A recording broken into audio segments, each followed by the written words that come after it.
વિદ્યાર્થી મિત્રો, આપણે આપણું પ્રકરણ કાર્બન અને તેના સંયોજનો એની ચર્ચા કરીએ છીએ. લાસ્ટ વિડિયો લેક્ચરની અંદર આપણે સંતૃપ્ત અને અસંતૃપ્ત હાઇડ્રોકાર્બનની વાત કરતા હતા. સંતૃપ્ત અને અસંતૃપ્ત હાઇડ્રોકાર્બન.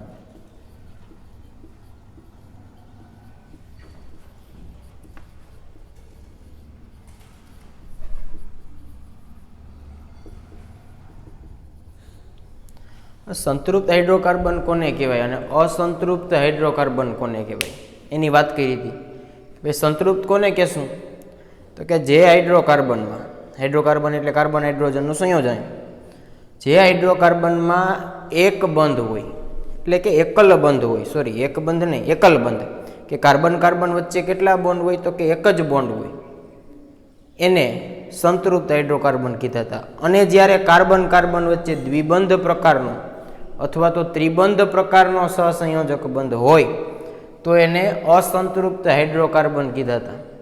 બીજા હાઇડ્રોકાર્બનના બે પ્રકાર, એલિફેટિક અને એરોમેટિકની વાત કરી હતી કે એ જ્યારે એને તમે સળગાવો ત્યારે ધુમાડો ઉત્પન્ન કરે કે નથી કરતા, એને આધારે વર્ગીકરણ કર્યું હતું. અને આપણે થોડીક ચર્ચા કરી હતી આલ્કેન, આલ્કીન અને આલ્કાઇન. આ સંયોજનોના સમૂહ છે 3: આલ્કેન, આલ્કીન અને આલ્કાઇન. તો ફરીવાર જોઈએ આપણે.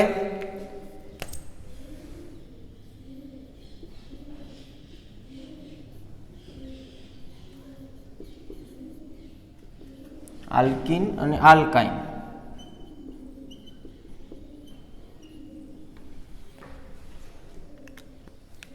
અને આપણને હવે ખબર છે કે આલ્કેન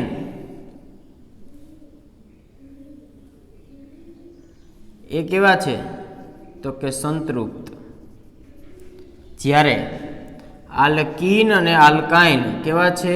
અસંતૃપ્ત.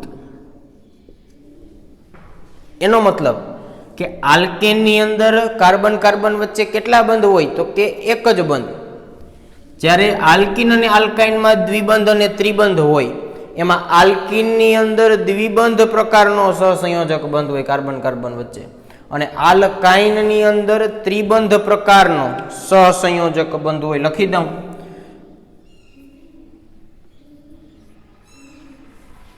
સિંગલ બોન્ડ,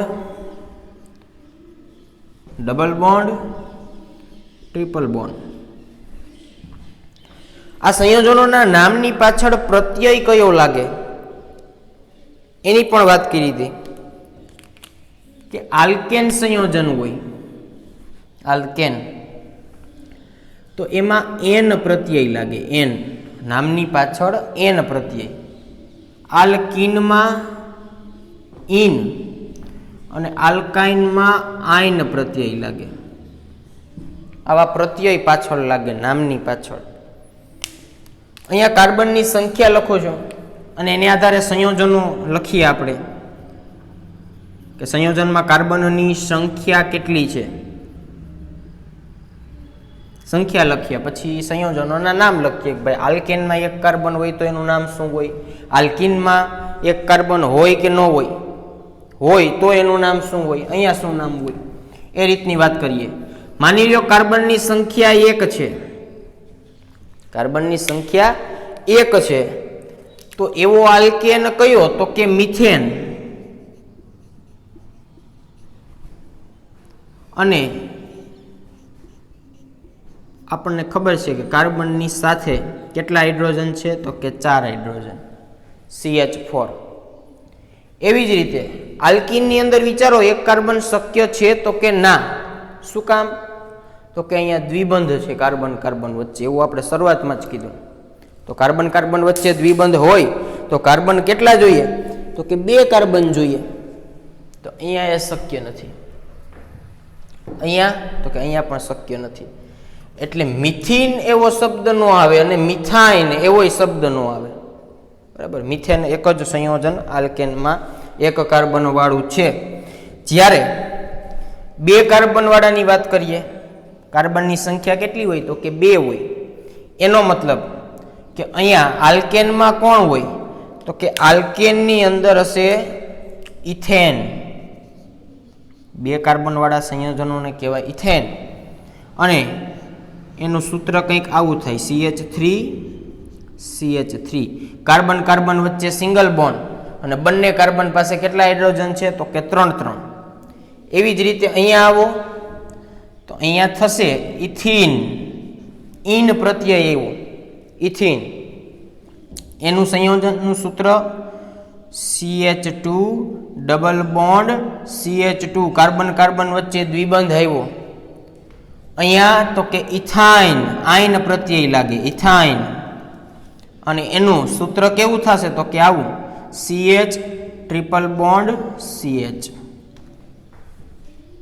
બરાબર. હજી ઉદાહરણ આપું તમને 3 કાર્બન વાળા.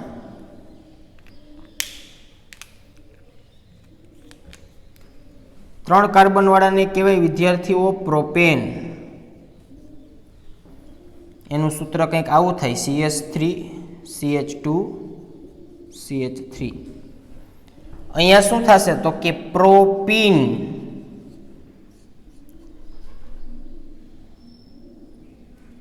CH3 CH CH2 દ્વિબંધ આવ્યો. જો એવી રીતે જ સંયોજન લખવાનું, કાર્બનની સંયોજકતા 4 થી વધી ન જાય અને ઓછી ન રહેવી જોઈએ. આ યાદ કેમ રાખવું આપણને એવો પ્રશ્ન થાય તો કે 3 કાર્બન હોય, પહેલા તો એને પ્રોપીન, પ્રોપ શબ્દ આવ્યો એટલે 3 કાર્બન. ઇન એટલે કે ક્યાંક ગમે ત્યાં કાર્બન કાર્બન વચ્ચે શું હશે તો કે દ્વિબંધ હશે, તો ગમે ત્યાં મૂકી દો. અહીંયા દ્વિબંધ મૂકી દીધો આપણે, તો હવે આ કાર્બનની સંયોજકતા કેટલી વધી તો કે આ દ્વિબંધ એટલે 2 સંયોજકતા તો વપરાઈ ગઈ, વૈધી 2. એમાં શું આવી જાય હાઇડ્રોજન. આ કાર્બન વિશે વિચારો તો કે આ બાજુ 1 બંધ છે, અહીંયા 2 બંધ છે, એટલે 3 બંધ તો વપરાઈ ગયા, વૈધો 1 તો 1 હાઇડ્રોજન. એવી જ રીતે અહીંયા આ કાર્બન છે, આ કાર્બન, તો અહીંયા તો કાર્બન સાથે બંધ બનાવવામાં 1 બંધ વપરાણો, બાકીના 3 વૈધા તો 3 હાઇડ્રોજન. 4 સંયોજકતા વધવી ન જોઈએ, 4 થી ઘટવી ન જોઈએ, એ ખાસ યાદ રાખવાનું.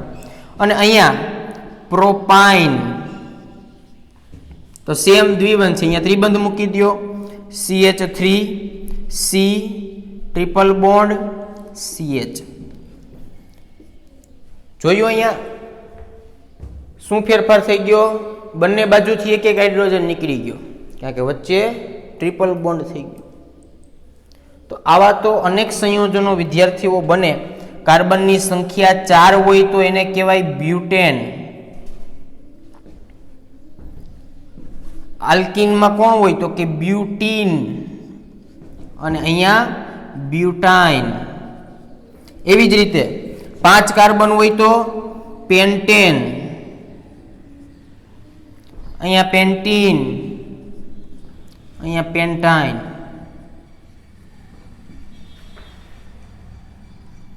6 કાર્બન હોય તો કે તો હેક્ઝેન, અહીંયા હેક્ઝીન, અહીંયા હેક્ઝાઇન. એવી જ રીતે 7 કાર્બન હોય તો કે હેપ્ટેન, હેપ્ટીન, હેપ્ટાઇન. 8 કાર્બન હોય તો ઓક્ટેન, ઓક્ટીન, ઓક્ટાઇન. આવી રીતે તો અસંખ્ય સંયોજનો છે, પણ 3 ગ્રુપ કોને આધારે આવા સંયોજનોના પડ્યા એ ખાસ યાદ રાખવાનું. કાર્બન કાર્બન વચ્ચે સિંગલ બોન્ડ, ડબલ બોન્ડ અને ટ્રિપલ બોન્ડ, ત્રણેયના પ્રત્યય યાદ રાખી લ્યો, એન, ઇન અને આઇન. એટલે કોઈ પણ સંયોજનનું ઉદાહરણ તમે લખી શકો. કાર્બનના ક્રમ પ્રમાણે આપણને નામ યાદ આલ્કેનના રહી જાય તો આલ્કિનના અને આલ્કાઇનના એમનેમ રહી જાય, કારણ કે એન પ્રત્યય કાઢી અને ઇન અને આઇન લગાડવાનું એટલે એ નામ થઈ ગયું. સંયોજન એ થઈ જાય, લખતા આવડી જાય આપણને. જેટલે આ જે નામ આપ્યું છે એ પ્રમાણે કાર્બનની સંખ્યા 4 કાર્બન હોય તો આપણને ખબર હોય કે બ્યુટેન થાય આલ્કેન. પણ આપણે તો આલ્કિનની વાત કરી, બ્યુટીનની વાત કરી, તો ગમે ત્યાં એક દ્વિબંધ રાખી દો. આ રીતે 3 સંયોજન 3 પ્રકારના. હવે આમાં એક સમાન ગુણ જોવા મળે. દાખલા તરીકે હું આલ્કેનની આખી એક શ્રેણી લઈ લઉં, આ આખી શ્રેણી છે, તો આ બધામાં કંઈક કોમન હોય. એવી જ રીતે હું આલ્કિનની આખી એક શ્રેણી લઉં તો એના બધા જ સંયોજનો, બધા જ સભ્યો વચ્ચે કંઈક સમાનતા હોય. એવી રીતે અહીંયા આલ્કાઇનનું લઈ લ્યો આખેની શ્રેણી, તો એમાં બધા જ સભ્યો સંયોજનો જે બધા જ રહેલા છે એમાં કંઈક ને કંઈક સમાનતા હોય અને આને આધારે એને સમાન ધર્મી શ્રેણી કહેવાય. સમાન ધર્મી શ્રેણી એની થોડીક વાત કરીએ. સમાન ધર્મી શ્રેણી કોને કહેવાય? અને જે સમાન ધર્મી શ્રેણી હોય તો એમાં શું લક્ષણો હોય, એની લાક્ષણિકતાઓ શું હોય એની પણ વાત કરીએ.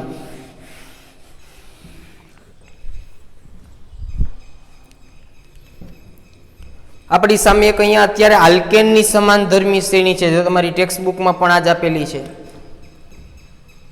હું આના સૂત્ર લખી નાખો એટલે વધારે તમને આઈડિયા આવે. બ્યુટેન એટલે 4 કાર્બન, 1 2 3 4. ઘટતી સંયોજકતા હાઇડ્રોજનથી CH3 CH2 CH2 CH3 આ થઈ ગયું બ્યુટેન. એવી રીતે પેન્ટેનમાં તો કે 5 કાર્બન ભાઈ,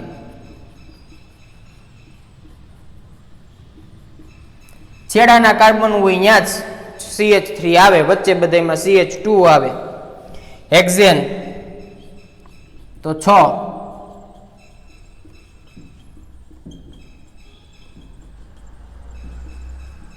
એવી જ રીતે અહીંયા 7. હવે આ બધા જ સંયોજનોમાં કોમન શું છે? જેમ તમે અહીંયા ઉપરથી નીચે આવો એટલે કે કાર્બનની સંખ્યા વધતી જાય તેમ તેમ તમે નીચે આવતા જાઓ તો આમાં સમાનતા શું છે, શું ફેરફાર થાય છે? તો ખાસ એક ફેરફાર છે એ છે CH2 એનો ફેરફાર છે. જેમ જેમ તમે ક્રમશઃ આગળ વધો તો તેમાં CH2 ઉમેરાતો જાય. CH2 જો અહીંયા જુઓ, એક કાર્બન હતો ને 4 હાઇડ્રોજન હતા, એમાં CH2 ઉમેરો એટલે 2 કાર્બન થઈ ગયા ને હાઇડ્રોજન 6 થઈ ગયા. 2 કાર્બન હાઇડ્રોજન 6. હવે આ સંયોજન છે એમાં CH2 ઉમેરો તો પ્રોપેન થઈ ગયું. આ સંયોજનમાં તમે હજુ એક CH2 ઉમેરો તો બ્યુટેન થઈ ગયું. ક્રમશઃ CH2 નો વધારો થતો જાય છે. સાથે સાથે આના આણ્વીય દળ એમાં પણ ચોક્કસ વધારો જોવા મળે છે. કારણ કે એ તો પરમાણુની સંખ્યામાં વધારો ચોક્કસ જોવા મળે, તો આણ્વીય દળ પણ એ પ્રમાણે નિયમિત હોય. કઈ રીતે જોવા મળે? તો વિચારો કે આ કાર્બનનું પરમાણુય દળ કેટલું? તો કે 12. એક હાઇડ્રોજનનું 1, 2 હાઇડ્રોજનનું તો કે 2, તો કુલ 14 એકમ. અત્યારે આપણે યુનિટ રાખીએ એકમ. કુલ 14 નો વધારો થાય. અહીંયા મિથેન કરતા ઇથેનમાં 14 જેટલું એનું આણ્વીય દળ વધારે હોય, ઇથેન કરતા પ્રોપેનમાં 14 જેટલું આણ્વીય દળ વધારે હોય. તો આ 14 એકમનો ફેર થાય છે આણ્વીય દળમાં પણ. સાથે સાથે આ 2 મહત્વની વાત તો કરી જ, પણ એની સાથે સાથે આના લક્ષણો, એના ગુણધર્મો એમાં પણ સમાનતા જોવા મળે છે. આલ્કેનના બધા જ સંયોજનો હોય તો એના રાસાયણિક ગુણધર્મો અને ભૌતિક ગુણધર્મો સરખા હોય. જેવી ઇથેનની પ્રક્રિયા હોય એના જેવી જ સેમ પ્રોપેનની હોય, એના જેવી જ સેમ બ્યુટેનની હોય. એવી રીતે આ તો આલ્કેનની વાત છે. આલ્કીન હોય, ઇથિન, પ્રોપીન, બ્યુટીન, તો એ બધાની પ્રક્રિયા એકબીજા સાથે સેમ હોય. એટલે એક જ શ્રેણીના સભ્યો હોય એની પ્રક્રિયાઓ રાસાયણિક હોય કે ભૌતિક ગુણધર્મો હોય એ બધા કેવા હોય? સમાન હોય. પછી આલ્કેનના અને આલ્કીનના તમે સરખાવો તો એ જુદા હોઈ શકે, કારણ કે શ્રેણી બદલી જાય. પણ એક જ શ્રેણીમાં રહેલા હોય, એકલા આલ્કેનના હોય કે એકલા આલ્કીનના હોય, તો એમાં તમને સમાનતા જોવા મળે. એમાં એક તમને પેટર્ન જોવા મળે, સમાન પેટર્ન જોવા મળે. તો આ વાત થઈ સમાન ધર્મી શ્રેણીની. ત્યારબાદ બીજો અગત્યનો એક ટોપિક છે અને એ છે કાર્બનિક સંયોજનો. આ કાર્બનના જે સંયોજનો છે એનું નામકરણ. એના માટે તમને આ ત્રણેય શ્રેણીઓ આવડવી જોઈએ, જે હમણાં આપણે લખી હતી, આલ્કેન, આલ્કીન અને આલ્કાઇન. હવે આમાં નવા નવા સંયોજનો બને કઈ રીતે, અથવા તો કઈ રીતે નવા સંયોજનો હોય, ખાલી માત્ર કાર્બન હાઇડ્રોજનના જ હોય તો કે ના, આપણે વાત કરી ગયા કે કાર્બન છે એ ખૂબ જ મૈત્રીપૂર્ણ સ્વભાવવાળો છે, એને મિત્રતા કરવી બહુ ગમે. તો એ શું કરે, દાખલા તરીકે માની લ્યો કે અહીંયા આ ઇથેન છે ને, ઇથેન એને હું અહીંયા જોજો લખું છું એનું બંધારણીય સૂત્ર. કાર્બન અને carbon, hydrogen hydrogen hydrogen, hydrogen hydrogen hydrogen, 2 carbon ને 6 હાઇડ્રોજન. હવે આમાંથી કોઈ પણ એક હાઇડ્રોજન નું વિસ્થાપન એટલે કે એને દૂર કરી દો અને એની જગ્યાએ કોઈ બીજા રાસાયણિક સંયોજનને અથવા તો રાસાયણિક સમૂહને એડ કરો, કોઈ બીજા પરમાણુને તત્વને એડ કરો તો નવું સંયોજન બની જાય. તો પછી ઇથેન નો રહે, ઇથેનની જગ્યાએ બીજું કંઈક થઈ જાય, એના ગુણધર્મો અલગ હોય ઇથેન કરતાં. શું કામ? તો કે તમે હાઇડ્રોજન એક દૂર કરીને અહીંયા બીજું એડ કર્યું છે કંઈક. આવી રીતે અસંખ્ય કાર્બનિક સંયોજનો અસ્તિત્વ ધરાવે છે. અસંખ્ય કુદરતમાં છે, અસંખ્ય લેબોરેટરીમાં પણ બનાવવામાં આવ્યા છે. બીજી અગત્યની વાત કે અહીંયા તમે એડ શું કરો તો કે એના માટે ચોક્કસ અમુક ગ્રુપ છે, એને કહેવાય પ્રક્રિયકો, કે જે તમે અહીંયા એડ કરો છો, અથવા તો એને સમૂહ કહેવાય, ક્રિયાશીલ સમૂહ. સોરી, પ્રક્રિયકો નહીં, ક્રિયાશીલ સમૂહ. અહીંયા તમે ક્રિયાશીલ સમૂહ એડ કરો કોઈ ચોક્કસ પ્રકારને, એને ક્રિયાશીલ સમૂહ કહેવાય. દાખલા તરીકે આ OH ભેગા COOH આવું CO કાર્બન સાથે ઓક્સિજન દ્વિબંધમાં છે અને 2 સંયોજકતા ખાલી છે. આવા અલગ અલગ ક્રિયાશીલ સમૂહો આની અંદર એડ કરવામાં આવે અને એની આધારે અસંખ્ય પ્રમાણમાં આપણને કાર્બનિક સંયોજનો મળે. તો આ બધાનું નામકરણ છે એ તમારી ટેક્સ્ટ બુકમાં આપેલું છે. થોડાક નિયમો પણ નામકરણના આપેલા છે. એ નિયમોની અને આ રાસાયણિક સમૂહોની ચર્ચાઓ, એના પૂર્વક પ્રત્યય કેવા લાગે એ નેક્સ્ટ વિડીયો લેક્ચરની અંદર કરવાના છીએ. પરંતુ અત્યારે આપણને સમાનધર્મી શ્રેણી ક્લિયર હોવી જોઈએ, એના ગુણધર્મો ક્લિયર હોવા જોઈએ. મેં કેમ અહીંયા ઇથેનને લખ્યું એમ તમે પ્રોપેનને લખી શકવા જોઈએ, પેન્ટેનને લખી શકવા જોઈએ. બીજું એક ટેક્સ્ટ બુકમાં ખાસ અગત્યની એક વાત છે, એણે ઇથેનનું તમને ઇલેક્ટ્રોનીય બંધારણ આપ્યું છે. એ ઇલેક્ટ્રોનની ભાગીદારી કઈ રીતે થાય, જેમ આપણે મિથેનમાં વાત કરી હતી, તો ઇથેનની પણ છે, એની પણ તમને વાત કરી દઉં. ટેક્સ્ટ બુકમાં છે એટલે તમને આવડે જ છે. હવે છતાંય આપણે જોઈએ, પ્રેક્ટિસ થઈ જાય કે ઇલેક્ટ્રોનીય બંધારણ કઈ રીતે લખાય.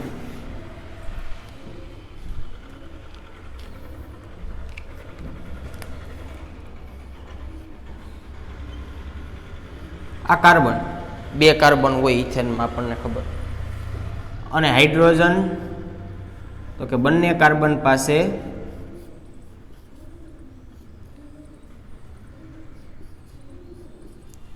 ત્રણ હાઇડ્રોજન હોય, 3 હાઇડ્રોજન બંને કાર્બન પાસે. બીજું અગત્યનું કે હવે ઇલેક્ટ્રોન આપણે દર્શાવવાના છે. એટલે ઇલેક્ટ્રોનને આપણને ખબર છે સંજ્ઞાઓ વડે દર્શાવીએ, એમાં ખાસ કરીને ચોકડી એટલે કે ક્રોસની નિશાની અને ટપકાની નિશાની વડે દર્શાવીએ. તો ચોકડી અને ટપકા, તો માની લો કે આપણે કાર્બનના જે ઇલેક્ટ્રોન છે એને ક્રોસ વડે બતાવીએ, ચોકડી વડે બતાવીએ. હાઇડ્રોજનના ઇલેક્ટ્રોનને ટપકા વડે બતાવશું. તો કાર્બનની સંયોજકતા 4 છે અને આપણને ખબર છે કે જ્યારે ઇલેક્ટ્રોન દર્શાવતા હોય તો છેલ્લી કક્ષાના જ દર્શાવવાના હોય. તો છેલ્લી કક્ષામાં કાર્બનની કેટલા ઇલેક્ટ્રોન? તો કે 4. એટલે જુઓ અહીંયા 1 2 3 અને 4. 1 2 3 અને 4 બંને કાર્બનના 4 ઇલેક્ટ્રોન બતાવી દીધા આપણે. હવે હાઇડ્રોજનના બતાવીએ. શેના વડે બતાવશું? તો કે ક્રોસ વડે. આ હાઇડ્રોજનનો ઇલેક્ટ્રોન, આ હાઇડ્રોજનનો ઇલેક્ટ્રોન અને આ હાઇડ્રોજનનો ઇલેક્ટ્રોન. એવી જ રીતે આ હાઇડ્રોજનનો ઇલેક્ટ્રોન ક્રોસ વડે બતાવ્યા. હવે બધાને આમાં અષ્ટક પૂરું થયું કે નથી થયું, એને સ્થિરતા મળી કે નથી મળી એ ખાસ જોઈએ. તો કાર્બનને છેલ્લી કક્ષામાં 4 હતા, એને 8 કરવા હતા. હવે 8 થાય છે કે નથી થતા એ જુઓ. તો કે ભાગીદારી કરી છે ઇલેક્ટ્રોનની, એટલે ભાગીદારીમાં હોય પોતાનું ગણી શકાય. તો હાઇડ્રોજનનો 1, 2 અને 3, અને પોતાના કેટલા હતા 4, અને એક આ કાર્બન સાથે ભાગીદારી કરી એટલે 1 ઇલેક્ટ્રોન આ, તો 7 ને 1 8, 8 ઇલેક્ટ્રોન થઈ ગયા એને. એવી જ રીતે હાઇડ્રોજનને કેટલા કરવા હોય તો કે 2 કરવા હોય, કારણ કે પહેલી કક્ષામાં મહત્તમ કેટલા ભરાય 2, એટલે એ 2 કરી અને સ્થાયી થઈ જાય. તો હાઇડ્રોજનને જો 2 થઈ ગયા, આ હાઇડ્રોજનને 2 થઈ ગયા, આ હાઇડ્રોજનને 2 થઈ ગયા, એવું સામે થઈ ગયું છે. બધા હાઇડ્રોજનને 2 ઇલેક્ટ્રોન થઈ ગયા છે. અને વાત કરીએ કાર્બનની, તો કાર્બનને પણ થઈ ગયા છે ઇલેક્ટ્રોન પોતાના જોગા, એટલે કે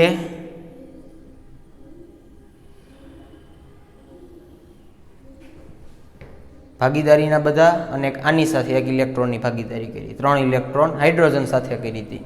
અને આ કાર્બનની વાત કરીએ તો એને થઈ ગયા છે ઓલમોસ્ટ, જુઓ બધું 2, 2 4, 2 6 અને 2 8.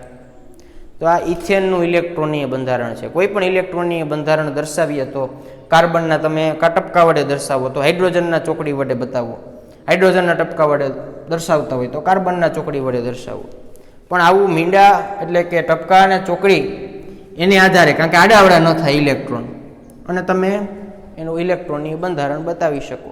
હાઇડ્રોજન બંધમાં કેટલી ભાગીદારી છે એ પણ દર્શાવી શકો. તો આવું કોઈનું પણ ઇલેક્ટ્રોન બંધારણ આપણે દોરી શકીએ. આવું તમારે ટ્રાય કરવાની, બીજા સંયોજનોની પણ. ન સમજાય તો પૂછજો, બરાબર. અને નેક્સ્ટ વિડીયો લેક્ચરમાં જેમ આપણે વાત કરીએ એમ કે કાર્બન સંયોજનોનું નામકરણ ખાસ, અને એના ક્રિયાશીલ સમૂહો, કયા ક્રિયાશીલ સમૂહ છે એના આધારે પૂર્વક પ્રત્યય કયા લાગે, નામ કઈ રીતે લખવું આપણી સામે કોઈ પણ સંયોજન આવે તો. એટલે આ નામકરણની પદ્ધતિ, IUPAC નામકરણ પદ્ધતિ આપણે સ્ટાન્ડર્ડ રીતે અપનાવીએ હંમેશને માટે. 2 નામ હોય સંયોજનના, એક તો એનું સામાન્ય નામ હોય અને બીજું એનું IUPAC નામ હોય. સામાન્ય નામ કેવું હોય તો કે લોકલ નેમ, એટલે જે તે જગ્યાએ એનું નામ બદલાય. આપણે અહીંયા ગુજરાતમાં, ભારતમાં કોઈ સંયોજનનું નામ જે હોય એ અમેરિકામાં એ સંયોજનનું નામ ન હોય, એનું કંઈક બીજું હોય. એ સ્થાનિક અહીંયાની ભાષામાં એ લોકોએ પાડ્યું હોય નામ, એ પ્રમાણે હોય. આવી ગડબડી થતી હતી કે ભાઈ અહીંના લોકો ત્યાં જાય તો ત્યાં સંયોજનને કઈ રીતે ઓળખે, એ કંઈક જુદું કહેતા હોય, અહીંના જુદું કહેતા હોય. આવું ન બને એટલા માટે IUPAC સંસ્થાએ એક કોમન, એટલે કે બધી જ જગ્યાએ કોઈ પણ દેશમાં જાઓ, ગમે ત્યાં જાઓ, IUPAC નામ ક્યારેય ન બદલાય, બધા એમ સરખું જ હોય. IUPAC સંસ્થા છે international union of pure and applied chemistry. International union of pure and applied chemistry આવી એક સંસ્થા છે, એણે આવી નામકરણની પદ્ધતિ આપી. પણ એ નિયમો, IUPAC નામકરણના નિયમો જ આપણે નેક્સ્ટ વિડીયો લેક્ચરની અંદર ભણવાના છીએ. ત્યાં સુધી આનો અભ્યાસ કરો.